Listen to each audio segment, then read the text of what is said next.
What do you mean? Well, you've been loved, but like, what's it felt like? More press, more media coming to you guys, especially with this preseason. You know, I tell you what, I get more pleasure out of seeing the love that our players get. Yes, sir. I mean, it's been incredible and well deserved. You know, the thing that's so special about this is that you have a lot of grandparents that will tell you about '74 and tell you about '83, and rightfully so, man. Unbelievable championships, great people, great basketball teams. But this team was able to create their own memories. Obviously, winning the ACC the way we did, and then obviously going to the Final Four. And I think that makes me feel really good about it. You know, we took a number 10 seed, and that number 10 seed, I'll fix this for somebody. Thank you. That number 10 seed goes on to win 5 games in 5 days. So I think that's really what really makes me happy. Kevin, with the turnover that you've had, how do you still make sure you build off last year's success? You know, that's a really good question. You know, we've got 8 new guys as we did last year, and this year we got 5 returners. I'm leaning on those guys, especially the 3 guys, and Michael and JT and Ben, who played a lot of minutes. To you know, my job is to teach our program. Their job is to you know, tap down on our culture and who we are and how hard we play and everything else. We've got some talented dudes that we brought in, whether it's a transfer portal or through the high school ranks. But one of the things that this particular group of guys has to learn is how hard we compete at NC State. And I think our returners are really helping us in that area.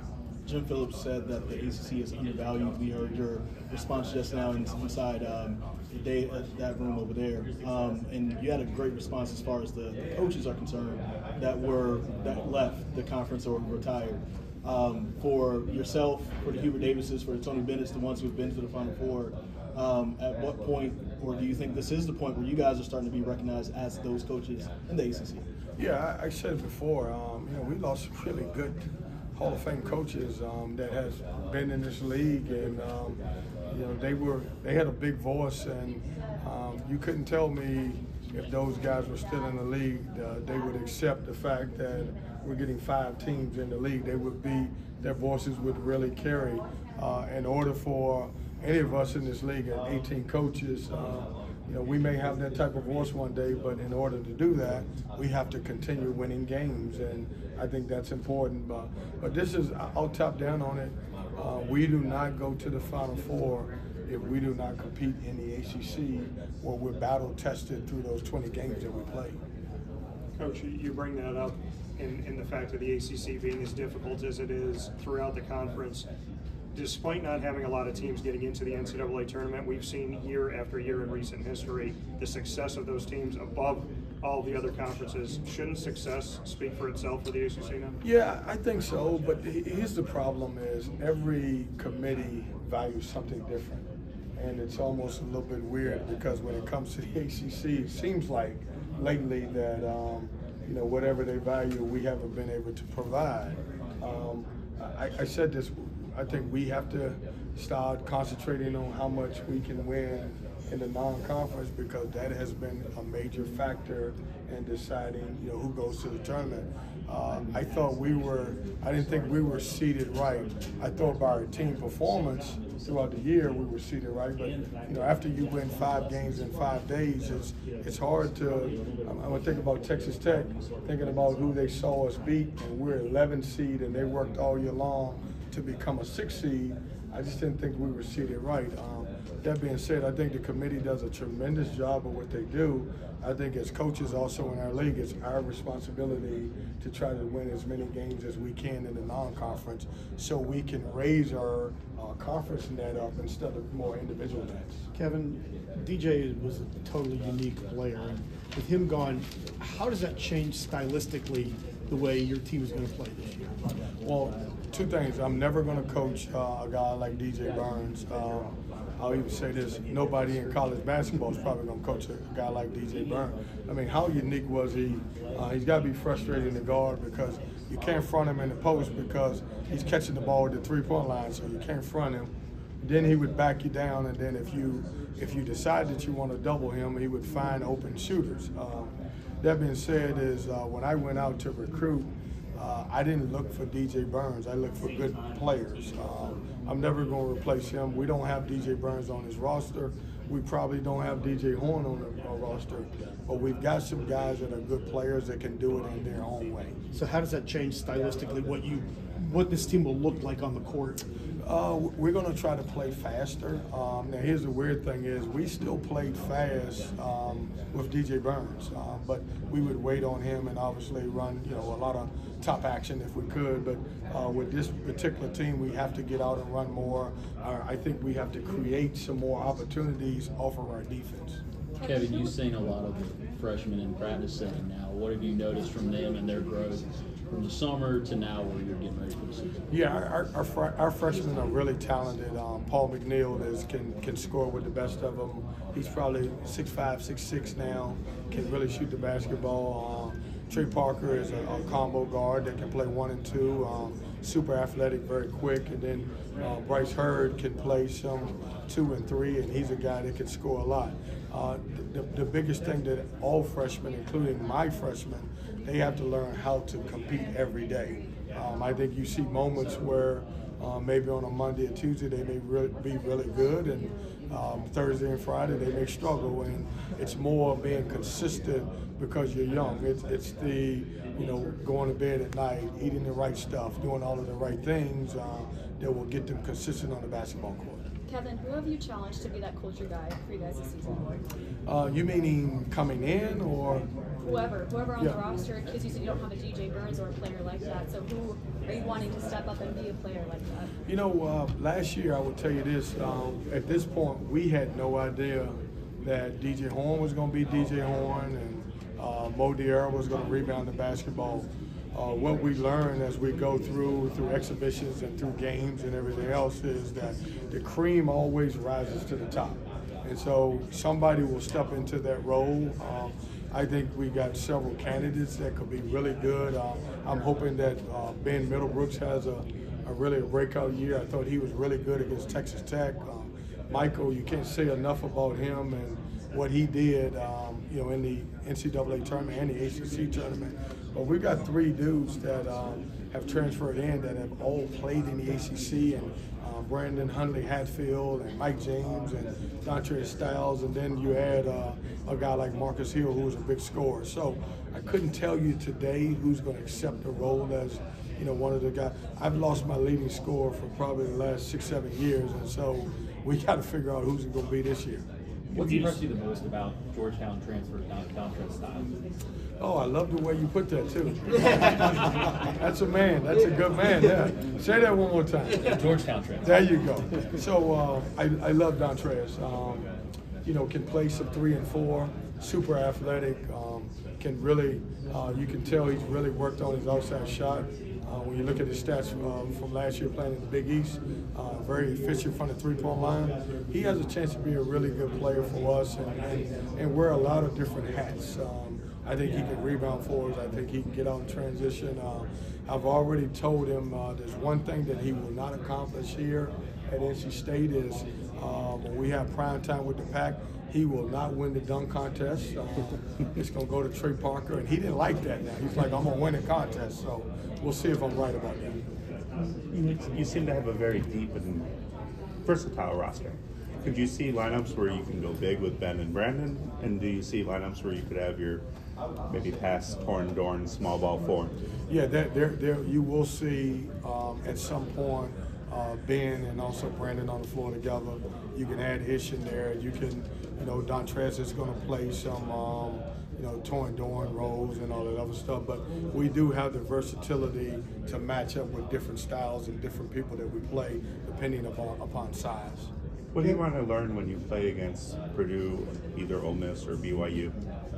I just want to learn that we're competing and playing hard. These are early games, and it's my toughest challenge is when you got 8 new guys is to try to get them to be ready to play on Thanksgiving or obviously at the start of the season. And so it's a measuring stick that you want to see where you're at, but it's some opportunities for you to get some early wins.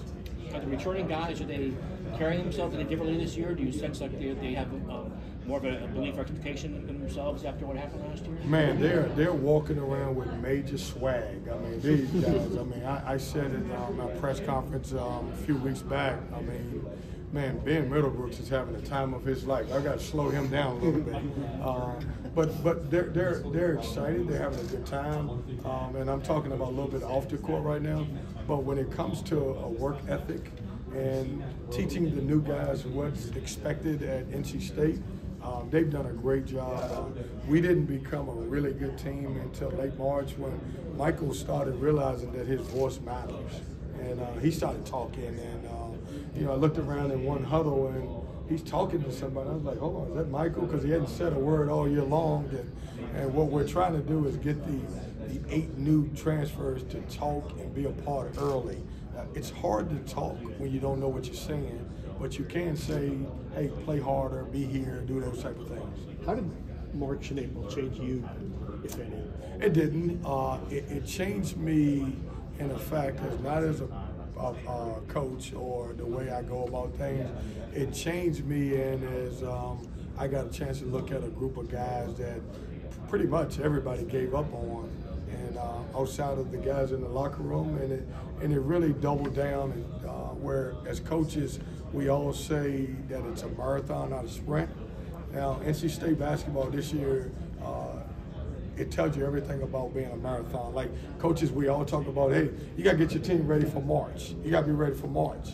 And then obviously you take a beating all year long from everyone, and then your team might not be ready for March. We were prepared for March, and that was a good thing about it. Still, 5 wins, 5 days. I mean, has it sunk in how enormous of an accomplishment that was? It was. I usually go back and I watch every game. I started at the beginning to the end. This year was so special. I started at the end. I got through Purdue real quick. I never rewinded that one. I didn't want to. But I watched every game backwards, and those 9 games I watched probably 4 or 5 times just to see. It was special. It was unbelievable. I'll be there if there's another team, hopefully in my lifetime, that wins 9 games, 9 elimination games in a row. I won't be standing there right beside them congratulating them, because it's a tough thing to do. Our conditioning really showed through. We didn't, for those 5 games, there wasn't any breaks. This team was unique. On the way to shoot around doing DC, we would listen to rap music, and we would put on every song. They never put on Biggie Smalls, which I like, which I was disappointed. But on the way back, we would play Marvin Sapp, we would play all types of gospel music, and Kurt Franklin, and the bond that you get when you win that many games in that many days, this team's, man, is going to be forever remembered for what they did. You said that you haven't changed. Yeah. Has life changed for you, like in terms of getting recognized, like around Raleigh at all? Like what's different? I don't, that's a good question. I don't think life has changed. I get a couple people every now and then say, I recognize your face, I know who you are. The ones who are not basketball fans, and there's like, I think you're, you guys, you'll love this part of it. I think you're a newscaster. Aren't you on TV? And I was like, yeah, that's me. That's me, yeah. So it hasn't changed. I mean, if anything, it's strengthened my faith and what I believe in and how hard you got to work, and, a group of guys doing something special. It was really special to see this group of guys come together. Now, everybody will ask, well, how did you do it? One of the things was we never panicked because we lost 7 games by 5 points or less. 7 ACC games by at least 5 points or less. So we always knew we had a good basketball team. We just were not finishing. So we concentrated on more of ourselves and how can we get better than opposed to the opponents. No extra swag for you? Huh? No extra swag for you? Man, I've always had swag. I'm never going to lose it. But if you want to give me extra, I'll take it. I wanted to ask about one of your conference rivals since you've experienced there in Louisville. What would it mean for the ACC to have Pitt Kelsey get the Louisville program back to kind of what it was? I think it's, listen, I was there, and, for 3 years, and my 3 years may have been as assistant coach you know, we went to the Final Four, we went back and won the national championship, and we went to Sweet 16 before I got my job at UNC Wilmington. It's a special place, and if he can turn it around, it's a special place for Louisville, but it also helps our conference. And I hope all of our teams are really good because we just want to uplift the conference. Jim Phillips was mentioning today in his press conference that he thinks that you guys the league does a better job of promoting itself, and it might result in more bids to the NCAA men's basketball tournament. Do you think that's a valid idea, I guess, or is it? Yeah, I think it's. I'm rooting for all of our ACC teams to get some early wins because, you know, basically it's coming down to the numbers. And if the numbers don't work, it doesn't look like we're getting a bunch of teams in. If we don't win the ACC tournament, we get 4 teams in, 4 out of 15. Now we got 18. So we as a collective group of coaches, we got to figure out, man, how to get back to the old days where we're getting 8, 9, 10 teams in, especially when you got 18. Do you think it's going to do with promotion and PR and doing a good job of that, or I think is it all about winning? I think promotion is important, but the most important thing is winning. What kind of momentum you guys gained from last year, concerning the year before? Do you approach this as sort of like a moment to help NC State sort of maintain that top tier of college basketball programs, or do you not think about it in that big picture Well, sense? I think because of college basketball and the way it is now, it's a one-year deal. I mean, everything starts open, and it's not just me. It's everything starts open. So it wouldn't be fair for me to say the one thing that we can carry over is our culture and how hard we play. But this team has to create their own memories. You know, I'm not going to say because DJ Burns was good and DJ Holmes was good and that team was good and Casey Morsay and Mo Diarra. It has nothing to do with this group. This group has to go out there and find their own way, and we got to figure it out. We got a long ways to go, but I do like our group. The last 3 years, you've used the portal a lot. A lot of scoring, relied on them to be, your key cog of your offense. Do you feel like now that you know what you're looking for when you go to the portal, what is that like? Yeah, I mean, as a team who has lost his leading scorer almost every year, we've created leading scorers, and I think I'm not going to give you my secret, but I think we have a good formula of bringing in transfers that have been successful. When you look back at my tenure here, we've had some guys who have come in and have done a great job for us as transfers, and identifying the right transfer is very important. DJ Burns plays for Pat Kelsey, at Winthrop prior to transferring into you. What did you see from him, when he first came into your program, maybe signs of Pat's coaching style and, just things that, he maybe, you obviously have ties to his staff as well, Pat, but when you brought in DJ Burns, how did he kind of have some of those aspects of Pat's coaching in ways? Well, that's a hard question because he had a chance to play for 3 different coaches, and Pat certainly did a good job with him.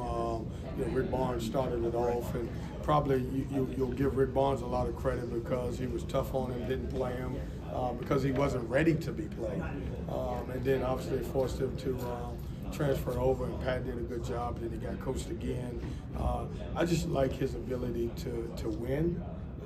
Last year when I asked the team about who'd been to the NCAA tournament, wasn't many of them, but DJ Burns was one of those guys. I just think he's had enough coaches where he's gotten better. I became a better coach when I realized who DJ Burns was, and we started playing to his strengths and not his weaknesses, and I think that really helped our team. They were asking you earlier about promotion and marketing being part of helping the ACC get more bids.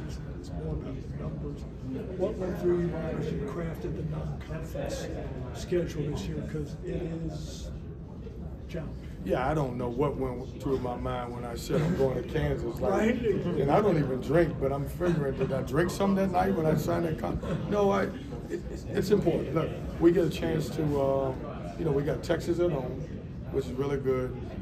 We got Kansas, you get Purdue, and then obviously, whatever happens, you get Ole Miss and BYU. Really good programs, but we wanted to challenge ourselves. We didn't want to get to the end and we have such a good year and then don't have the opportunity to play because someone's going to hold your non-conference against us.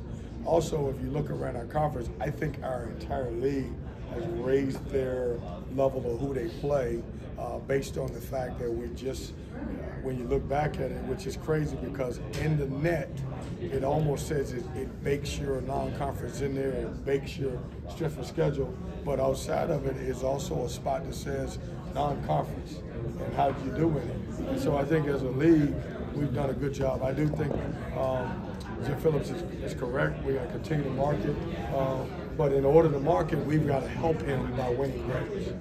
What kind of voice does Brett Nelson bring, and is he now the best shooter on the staff? He's the second best shooter on the staff behind me.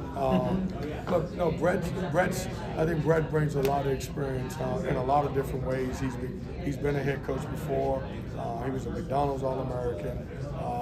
He can relate to today's players, and it's always good when you add someone of his value to our program. And we're excited to have him. Him and Kareem had worked together before, and I don't talk enough about my staff, but we don't make that amazing run without the staff.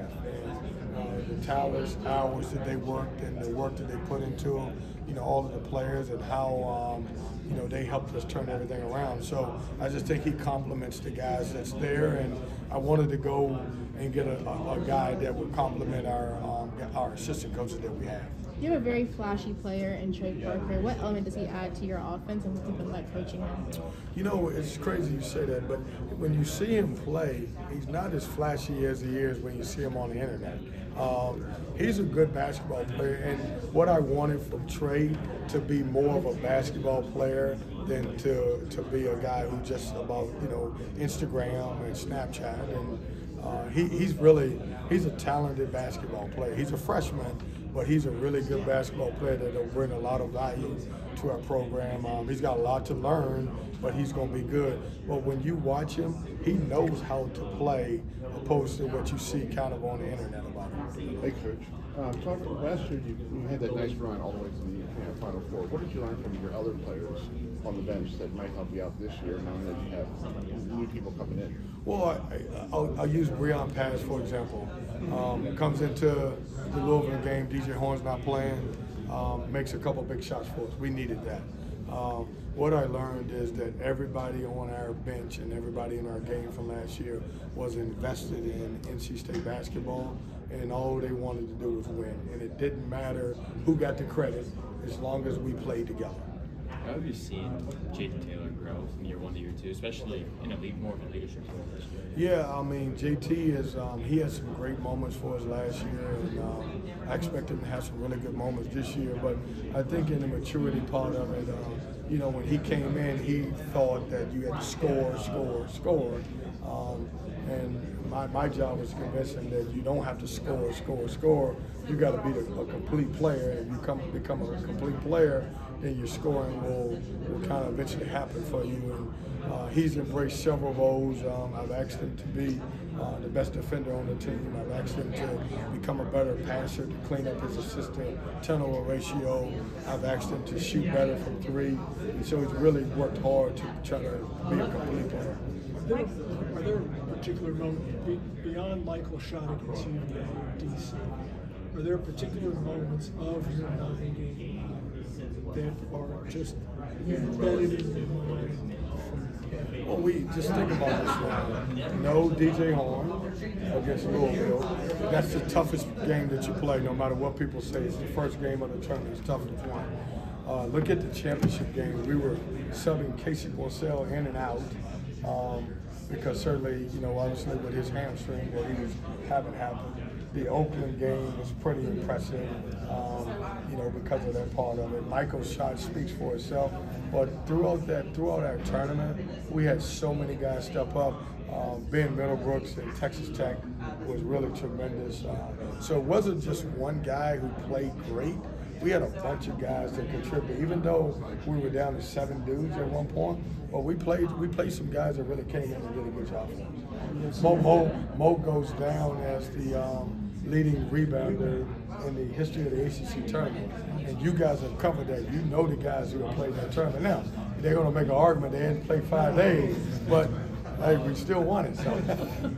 What have you seen from Brandon and Mike as a you know, coming into a really tough situation at Louisville? How do they fit into this year's team, and just, you know, how is their confidence just heading into this new, you know, a new slate, new season? It's tough, and I was at Louisville, and so I experienced the highs. But when you lose the amount of games they did, for whatever reason, I still think Kenny's a really good coach.